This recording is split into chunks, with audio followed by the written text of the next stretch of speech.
when the vets shaved that dog, it was over 2 pounds of matting. That may not sound like much, but that's a lot. And mats like that can be very painful.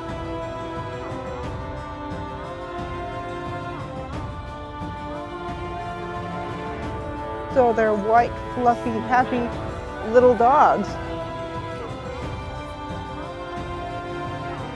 I'm hoping that with the help of the public and maybe the neighbors, we can find whomever did this and hold them accountable.